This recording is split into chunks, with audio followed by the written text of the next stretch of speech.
Assalamu alaikum everyone. This is our sixth lecture of C++ programming. तो आज के lecture में हमने वाइल लूप पढ़ना है। कल हमने फोर लूप के बारे में पढ़ा था।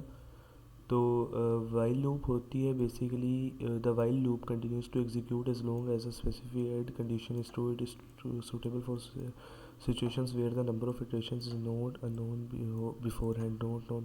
मतलब जहाँ पे हमें पहले नहीं पता होगा कि कितनी दफ़ा हमने रिपीट करना है एक प्रोग्राम को या एक लाइन को, वहाँ पे हम वाइल लूप का इस्तेमाल करेंगे। तो वाइल लूप और फोर लूप ये और डू वाइल लूप ये बेसिकली सारी लूप्स ही होती हैं, बस इनके सिंटेक्स चेंज होते हैं और थोड़ी बहुत ही और चीज़ें डिफरेंट होती हैं। फोर लूप कल मैंने आपको डिटेल के साथ पढ़ा दी थी, आज मैं आपको वाइल लूप पढ़ा रहा हूँ और कल मैं आपको इंशाल्लाह डू वाइल लूप पढ़ाऊँगा। तो ये बहरहाल एग्जांपल है वाइल लूप की और ये उसका सिंटेक्स है। तो आप अगर इसका स्क्रीनशॉट वगैरह लेना चाहें तो आप ले सकते हैं। बाकी अब हम इसकी दो एग्जांपल्स करेंगे वाइल लूप की। तो चलते हैं सीधा अपनी डेव सी प्लस प्लस की स्क्रीन के ऊपर। तो व्यूअर्स आ चुके हैं हम अपने डेव सी प्लस प्लस की स्क्रीन के ऊपर। तो सबसे पहले हम लिखेंगे प्री प्रोसेसर डायरेक्टिव इंक्लूड और आई स्ट्रीम को कर देंगे इंक्लूड। उसके बाद हम स्टैंडर्ड लाइब्रेरी को इंक्लूड करेंगे।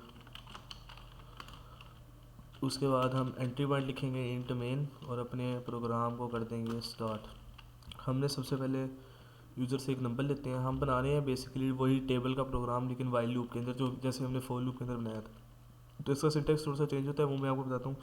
सबसे पहले यूज़र से नंबर लेंगे, एंटर अ नंबर। कुछ नहीं, उससे पहले हम वो भी करवा लेते हैं, डिक्लेयर भी करवा लेते हैं कि हमने यूज़ करने। एक ये डिक्लेयर करवा लेते हैं, साथ करवा लेते हैं आई।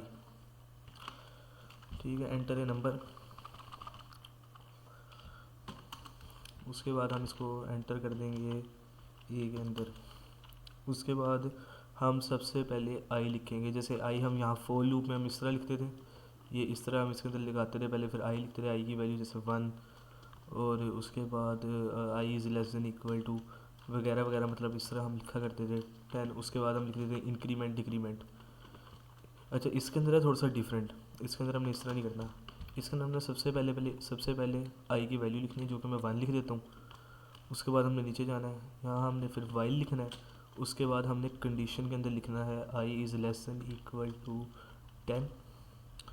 उसके बाद अपना वाइल हमने स्टार्ट करना है। नीचे जाके हमने यहाँ पे लिखना है सी आउट, जैसे उसके अंदर लिखा था ए। मल्टीपल का सिंबल लगाना है, multiple value I is equal to A multiple by I. उसके बाद हमने एंटर लिख देना ताकि सारे अलग अलग लाइनों के ऊपर आए हो। नीचे जाके हमने फिर इंक्रीमेंट या डिक्रीमेंट लिखते होते हैं।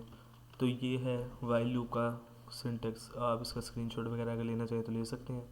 उसके बाद प्रोग्राम हमारा रेडी है, हमने सिंपली इसको कर देना है कंपाइल। 0 वार्निंग आ चुकी है।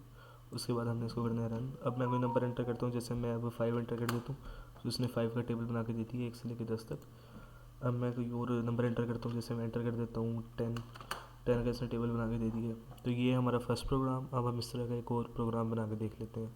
तो व्यूअर्स आ चुके हैं दोबारा अपने डेव सी प्लस प्लस की स्क्रीन पे एक नए प्रोग्राम के साथ। तो आज हम अब दूसरा प्रोग्राम हम एक ऐसा बनाएंगे जिसके अंदर हम जब तक नंबर डालते रहेंगे वो प्रोग्राम उन नंबरों को प्लस करेगा, और जैसे ही हम 0 डाल देंगे वो प्लस करके जो आउटपुट होगी वो हमें दे देगा। मतलब 0 तक वाइल लूप से वो प्लस होते रहेंगे नंबर।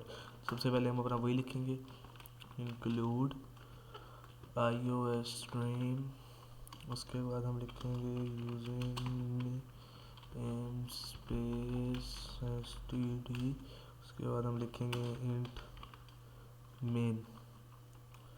सबसे पहले हम लेंगे यूज़र से नहीं, सबसे पहले हम नंबर 1 लिखेंगे, हम नंबर, और नंबर को हम वैल्यू असाइन कर देंगे 0। उसके अलावा हम लिखेंगे सम, और सम को भी वैल्यू 0 असाइन कर देंगे क्योंकि 0 से हमने स्टार्ट कर दें। उसके बाद हम लिखेंगे यूज़र से पूछेंगे कि हमें एक value they, C out enter a number. और उसके बाद हम लिख देते हैं एंटर 0 टू स्टॉप। ये हमने लिख दिया है। उसके बाद हम यहाँ पे सेमीकोलन लगाएंगे और यहाँ लिख देंगे, नहीं बल्कि सेमीकोलन के पहले हम एंटर लिख देते हैं ताकि वो अलग अलग लाइनों पे शो हो। उसके बाद हम नीचे जाएंगे और हम वाइल लूप को करेंगे स्टार्ट वाइल। अच्छा, अगर हम वाइल लूप की कंडीशन के अंदर ट्रू लिख देंगे तो जो वाइल लूप है वो इन्फिनिट चलती रहेगी, मतलब जब तक हम उसको रोकेंगे नहीं। मतलब कोई कंडीशन हमने डालेंगे, जैसे मैं 0 की कंडीशन डालूंगा तो वो रुक जाएगी। तो सबसे पहले इसके अंदर हम नंबर लेंगे यूज़र से, दोबारा एंटर आ नंबर, उसके बाद सेमीकोलन, फिर इसको हम कर देंगे नंबर के अंदर ऐड सी इन नंबर। सो नंबर में ऐड करने के बाद हम कंडीशन लगाएंगे इफ़ की। इफ़ की हम कंडीशन लगाते हैं कि अगर जो नंबर है वो इक्वल हो 0 के तो प्रोग्राम को कर दिया जाए ब्रेक, मतलब प्रोग्राम को रोक दिया जाए। अगर नहीं तो फिर सम निकालेंगे उसका पूरे के का, sum plus is equal to number. तो मतलब अगर नंबर जो है वो 0 के इक्वल आएगा तो वहाँ पे रोक दिया जाएगा, वरना तब तक का सम निकलेगा नंबरों का जो भी यूज़र डालेगा। उसके बाद हमने डिस्प्ले करवाना है, तो हम लिखेंगे sum of all the numbers you entered is, उसके बाद ये उसके बाद हमने लिखना है सम, क्योंकि सम वो शो करेगा सारे नंबरों का जो होगा। उसके बाद हम इसको कर देंगे एंड, बस। और अब हम करेंगे प्रोग्राम को रन। प्रोग्राम को रन करने के बाद 0 एरर 0 वार्निंग आ चुकी है। उसके बाद हम इसको करेंगे रन।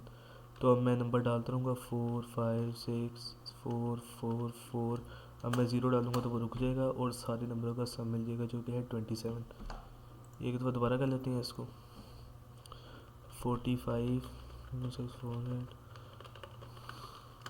और मैं डाल देता हूँ 0। The sum of the number you entered is 4 5 5 3 1 3 6 5। तो ये हमारा एक और प्रोग्राम बन गया वाइल लूप के अंदर। तो आज हमने वाइल लूप पढ़ ली है, अब कल हम पढ़ेंगे व्यूअर्स डू वाइल लूप। तो अब आपको चाहिए कि आप इसकी प्रैक्टिस करें घर पे बैठ के और इसको खुद से समझें अच्छे तरीके के साथ। मैं मिलता हूँ कल आपको एक नई वीडियो में, जिसके अंदर हम डू वाइल लूप के बारे में पढ़ेंगे, सिंटेक्स पढ़ेंगे, इसकी डेफिनेशन वगैरह पढ़ेंगे। तो तब तक के लिए अल्लाह हाफिज़।